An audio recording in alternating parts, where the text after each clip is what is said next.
Assalamualaikum warahmatullahi wabarakatuh. Berjumpa lagi bersama kami Omah Gede Motor. Pada kesempatan kali ini kita akan mereview pemasangan panel depan punya CRF 250. Kita pasang ke CRF atau CRF 150. Nah, langkah-langkah apa saja yang perlu kita siapkan, yang perlu kita lakukan biar panel ini bisa terpasang secara rapi, rapet, dan tidak ada spasi antara spakbor depan dengan panelnya. Terus posisi speedometernya di mana, terus dudukannya kayak gimana, kita akan bahas itu secara lengkap dalam video ini. Oke, seperti apa caranya? Simak videonya sampai habis. Oke, terima kasih sudah klik video ini, sudah bergabung bersama kami. Jangan lupa subscribe dan juga nyalakan lonceng notifikasinya, dan jangan lupa juga sholat bagi teman-teman yang belum sholat. Nah, kita langsung masuk ke tahap yang pertama. Tahap yang pertama yang harus kita lakukan itu adalah memindah posisi speedometer. Posisi speedometer kita pindah ke sebelah kiri. Nah, kayak gini ya. Kalau untuk kita nih ya, kita kasih dudukan di sini, bracketnya di sini. Ini kita bikinkan dari penggaris, istilahnya sih penggaris ini, intinya adalah plat besi lah, plat besi. Kita tekuk-tekuk, kita paskan ini di baut dudukan kontak. Nah, satu dapat sini, terus satu dapat di dudukan speedometernya, pakai baut aslinya. Nah, kayak gitu.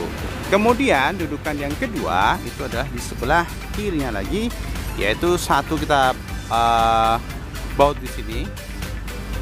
Tuh kan, baut di sini. Terus yang satu kita dapatkan di sini. Ya, dapat speedometernya secara langsung. Posisinya kayak gitu. Udah, gitu doang. Itu untuk perubahan speedometernya. Ya, kayak gitu. Terus untuk posisi ini, si panel depan ini atau number plate ini, itu biar kita nggak terlalu banyak penambahan, biar kita nggak terlalu banyak menambah part. Ini kan keinginan kita adalah biar panel ini bisa mepet ke spakbor depan kan ya. Jadi posisi panel nanti ketika spakbor depannya kita pasang itu bisa mepet kayak gini, biar nggak terdapat spasi. Kalau panelnya terlalu ke atas nanti akan terdapat spasi kayak gini, terlihat jelek. Nah, kayak gitu, makanya kita kasih trik buat teman-teman biar ini bisa mepet. Langkah pertama untuk ini biar bisa mepet adalah kita coak bagian sini. Ya, kita coak bagian sini nih. Nah, bagian sini kita coak. Belereng. Nah, bagian sini kita coak, tujuannya biar bisa masuk ke sini. Ya, tujuannya bisa masuk, biar bisa masuk ke spakbornya. Itu langkah yang pertama. Bisa pakai gerinda, gergaji, atau apalah, teman-teman terserah mau pakai apa. Pokoknya ini kita coak bagian sininya saja. Ya, bagian sisi tengahnya, kanan kiri kita tambahkan. Ini kita kurangin sekitar 5 mm. 5 mm ya. 5 mm merata. 5 mm merata. Oke, itu kanan kiri. Nah, setelah itu yang harus kita lakukan mempersiapkan alat pemanas, atau bisa pakai kompor atau pakai apalah, pokoknya bisa untuk memanaskan plastik. Nah, bagian sini kita panaskan. Nah, ini kita panaskan, ini ya, kita panaskan. Terus kita tekuk ke atas, nekuknya ke atas ya. Nah, posisinya kayak gitu jadinya. Nah, setelah kita tekuk kayak gitu, kita lubangin sesuai dengan kebutuhan baut. Nah, kebutuhan baut ini adalah baut 10-an. Sini nih, baut 10 ini ya.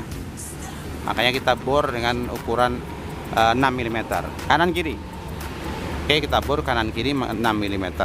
Terus untuk penekukannya ini seberapa? Jadi yang ditekuk bagian sini ya, ini kita tekuk siku. Ini kita tekuk siku. Terus bagian sini juga kita panasin sedikit.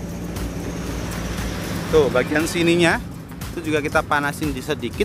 Terus kita tambahkan ke atas lagi. Kenapa? Tujuannya agar dia turunnya agak banyak ya, turunnya agak banyak. Kenapa harus turun agak banyak? Karena ketika dia turunnya agak banyak, maka posisinya akan mepet sekali dengan spakbor depan, sehingga untuk pemasangannya perlu sedikit memaksa. Nah, pemaksaan inilah yang kita inginkan agar si spakbor depan sama panelnya ini bisa menyatu gitu ya, nggak getar-getar dan lebih terlihat rapat karena ada pemaksaan. Nah, kalau kita ininya kurang, nekuknya kurang ke atas, posisinya dia agak ke atas lagi, maka posisinya bisa jadi dia nggak terlalu mepet dan bisa timbul getaran. Getaran ini bisa menimbulkan suara juga dan nggak oke juga, nggak kece. Nah, kayak gitu ya. Terus sekali lagi yang perlu kita lakukan, ya ini nggak wajib, tapi buat teman-teman yang untuk harian ya wajib, adalah menambahkan lampu. Kalau untuk lampu sih kita pakai yang LED kotak panjang dengan mata 6 kayak gini. Oke, dudukannya kayak gini dudukannya. Ya cuma plat biasa, plat besi biasa. Tuh, plat besi biasa kita baut di sini. Kita baut di sini. Terus kita baut di sini juga. Oke. Terus kita tambahkan plat kayak gini. Dudukannya kayak gini. Ini kita las ke sana, terus kita las ke sana, terus kita tambahkan lagi ke sana. Terus bentuknya kayak gini. Jadi posisinya dia agak ke depan, lebih maju sedikit dibandingkan dengan speedometernya. Kalau kita pakai terlalu mundur, maka speedometernya akan tertutup. Nah, kalau terlalu maju akan terlalu jelek. Jadi ini disesuaikan saja, ini sesuai selera, mau teman-teman pakai lampu apa juga terserah. Nah, kayak gitu ya. Itu adalah beberapa cara, beberapa trik yang kita pakai untuk memasang si panel depan punya si RF 250 ini, kita pasang ke 150 biar bisa rapi, bisa oke kayak gitu. Oh ya, terus lupa satu lagi, untuk panel bagian sini itu kan ada dudukan bautnya ya. Ini kita potong biar posisinya bisa mepet kayak gini ya, kita potong biar posisinya bisa mepet kayak gini. Terus bagian sananya kita tambahkan plat kayak gitu, nanti kita tali rek atau kabel tis. Tuh, ini platnya ke sini. Nah, posisinya di sana. Oke, itu saja yang bisa saya sampaikan. Semoga video kali ini bermanfaat. Jangan lupa subscribe dan juga nyalakan lonceng notifikasinya, dan jangan lupa juga sholat bagi teman-teman yang belum sholat. Video saya akhiri sekali lagi, semoga kalian semuanya dalam keadaan sehat walafiat. Yang sakit semoga segera diberi kesembuhan, dan selalu bersyukur kepada Allah Subhanahu wa taala. Terima kasih. Assalamualaikum warahmatullahi wabarakatuh.